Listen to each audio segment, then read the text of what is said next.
Hi everyone, welcome to Age of Warhammer. My name is Ghroll and today we're going to be doing a quick review of the new Disciples of Tzeentch Battletome for Warhammer Age of Sigmar. Thank you very much Games Workshop for sending us a review copy. Now if you've seen any of my reviews of the Age of Sigmar Battletomes before, then you'll know that this is just going to be a really quick review. I'm just going to be pointing out some of the rules, some like battle traits, artifacts, things like that that caught my eye as I was going through the book. It's not going to be a massively in-depth review, but if you have any questions about anything specifically, then please just pop that down in the comments and we will get back to you as soon as possible.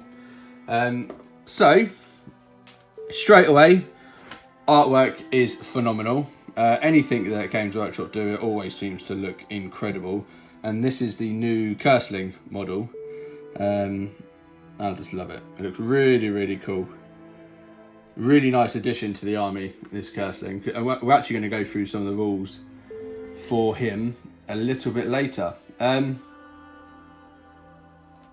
book is jam-packed full of lore, but I'm going to go straight to some of the army rules. Again, if you want me to do a review of the lore, just pop that in the comment and I can do a separate video for you guys.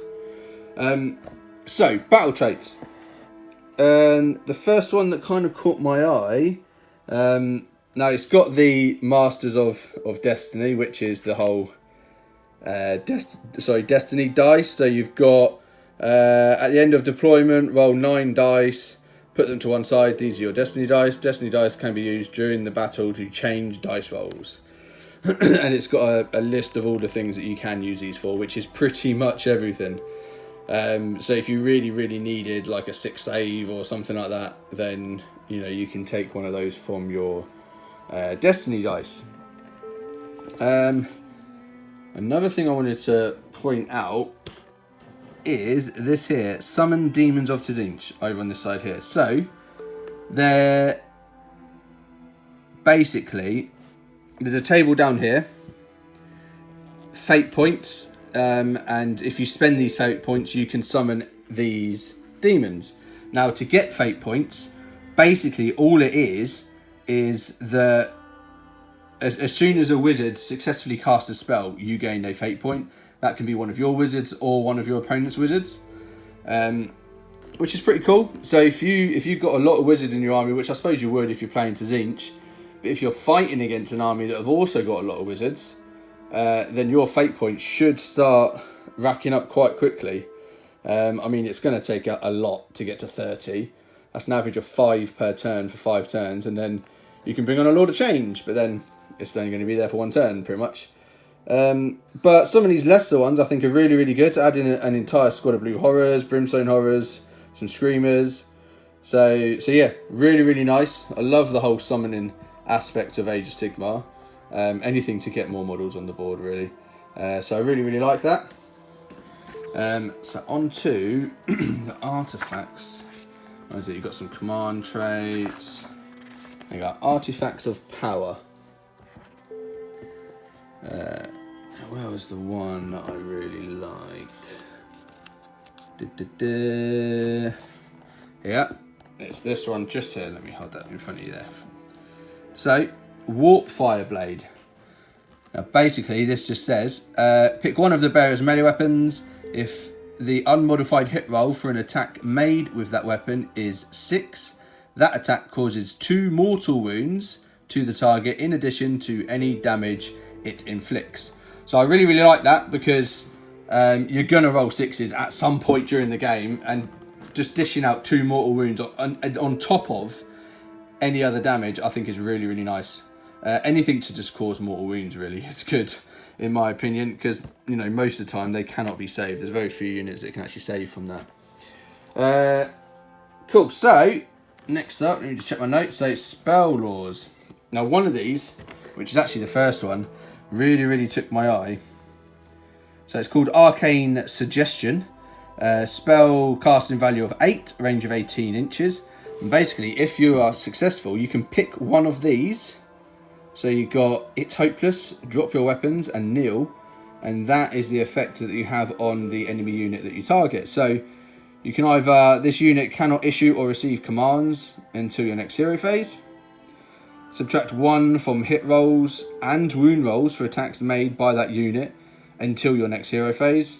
Or nil, subtract 1 from save rolls for attacks that target that unit until your next hero phase. So the reason I really like this is because it's got multiple uses depending on, you know, what's happening in the game, what you want the outcome to be. So you can really pick which one. The only thing is, obviously, it's a casting value of 8, which, you know, on average means you're not gonna succeed unless you've got some sort of buffs to your rolls, which some of the units do.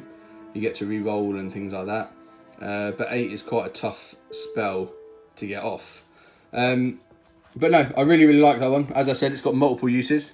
A lot of the other ones are fairly situational, which I don't really like when it comes to wargaming.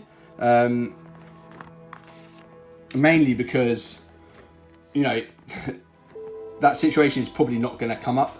So where it's the best time to use that spell or that battle trait or whatever, you'll have some battles where it's just not appropriate, and I don't like those. I rather them have uses in multiple situations, kind of thing. Cool. So we've got change covens, so you can select one of these to be your army's keyword. I really like the first one here. So improve the rend characteristics of friendly eternal conflagration. I can never say that word. Please don't butcher me in the comments. Units warp flame, billow wing, warp flame, and magical flame missile weapons by 1. I really like that because, again, that, as I've just mentioned before, that is multiple uses. So you've got multiple weapons and you're going to use them, and it increases the rend by 1. So, you know, making it less likely that your opponent is going to be able to make those save rolls. So yeah, really like that. But there is, as you can see, there is 6 covens that you can choose from. All of them, all with their own flavour, some pretty good rules in there. But if I was to pick, that would be my one. And then it's pretty much onto the War Scrolls. It's got a lovely picture there of Fate Weaver. It's really cool. This one here with the end of spells and Fate Weaver on the top of the hill there. Really nice. But the one I wanted to go through is actually the new model, Curseling, which came with a recent box set, which if you've not seen the unboxing for that, then please check out that video.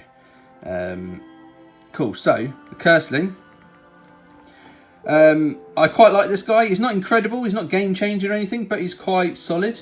3+ save, which is really good. Bravery 7 is about the same as everything else. Wounds 5 is normal. Move is quite low at 5 inches, but that's not too bad. So let's have a look at his weapons. So his ranged weapon is ranged 18 inches, attacks D6, 3+, -1 rend, 1 damage. Not bad, but not, you know, not amazing by any stretch of the imagination.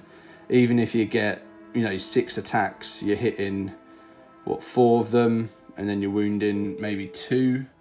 -1 rend, damage 1. It's not great. Good range though.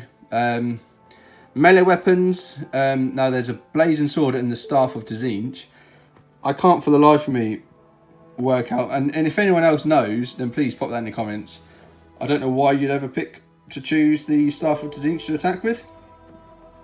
If you look, blazing sword, 4 attacks, so the other one's D6, so you could get 6 attacks from it, but to hit and to wound is worse. No rend and less damage, so I don't know why you'd ever use that. Just use the blazing sword with 4, like a solid 4 attacks, 3+, -1 and damage 2. So, you know, fairly decent melee weapon. Plus, if you give that that artifact to this guy, which I'm pretty sure you can. Yeah, I'm pretty sure you can. I'm not going to go back and check, but I'm 90% sure you can give it to this guy.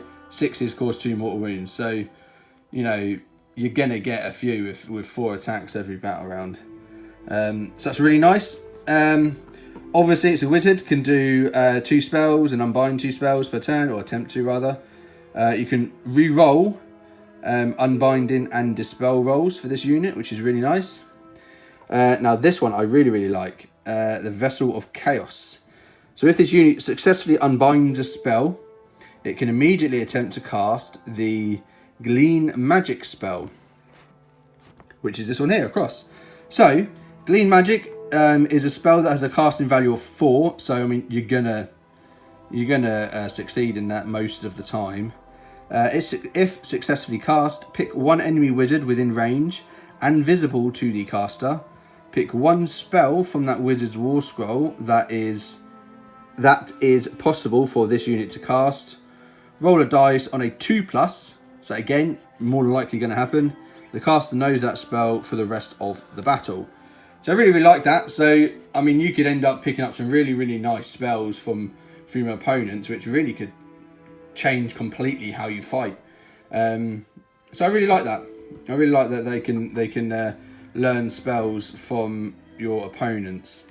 And this guy, the Curseling, if you go to the points value, Curseling here, let's wait for that to focus, 180 points. So it's not a huge amount. I mean, I think that that's personally maybe a bit too much, but it's not terrible. So 180 points for that Curseling, I think is good, and I love the model. As I said earlier, the picture on the front is of the model. I really like it. So, you know, it's not bad new leader that you can have. I'll be really interested to see how many people do choose to take it. But yeah, not bad at all.